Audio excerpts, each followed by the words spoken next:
President Donald Trump says he does not care what Congress thinks. He is going to ban bump stocks following the shooting in Parkland, Florida unilaterally if need be, even though it is not clear that he legally can. Mr. Trump reiterated the promise Monday after indicating he was considering the measure last week, figuring that he could use his authority as president to instruct his executive branch to find a way to regulate the weapons accessories that allow for near-automatic fire even without legislative approval. "I'm writing that out myself. I don't care if Congress does it or not. I am writing it out myself," Mr. Trump said during a meeting with state governors at the White House, referring to the accessories that allow firearms to mimic automatic rifle firing speeds. But experts note that the president's predecessor Barack Obama, who was by all measures a bit more of a gun control advocate, thought about doing the same thing, and ultimately decided against what Mr. Trump apparently sees as a gun control layup. There are a number of hurdles out in front of this, and so, do I think that there is a reasonable chance that such a thing, through executive action, will come to pass? I don't believe so, John Pierce, an attorney with a specialty in firearm laws, told The Independent.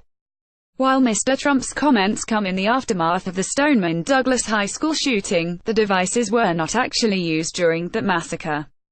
They were, however, used during the Las Vegas shootings last year when 58 people were killed, prompting the Trump administration to announce that they would be reviewing potential ways to regulate the accessory.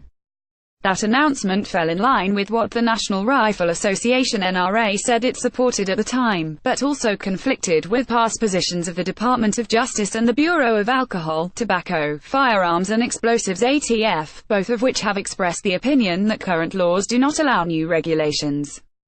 The stock has no automatically functioning mechanical parts or springs and performs no automatic mechanical function when installed, an ATF technology chief wrote in a letter to a bump stock manufacturer in June 2010, explaining why the accessories were not regulated by law.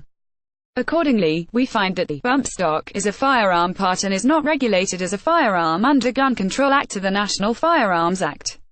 PolitiFact, a fact-checking organization that first noted the 2010 letter, also found a similar letter to a separate company making the devices, which use the weapon's recoil to cause a shooter's finger to rapidly squeeze the gun trigger.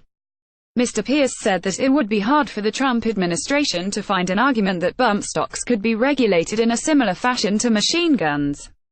Machine guns, he says, are legally required to have the capacity to discharge multiple rounds with a single press of the trigger. Bump stocks, almost by definition themselves, do not create that situation. Instead, Mr. Pierce said, Mr. Trump is likely using the issue to give a concession to gun control advocates after prolonged pressure following the Stoneman Douglas shooting. He thinks it is likely the federal government is once again seeing if they can go through the rule-making process, but that gun rights groups, including, potentially, the NRA, would likely sue any real attempts to regulate bump stocks immediately.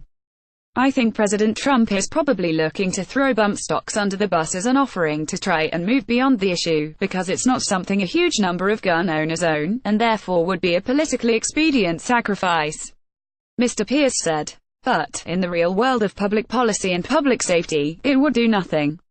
Reuse content.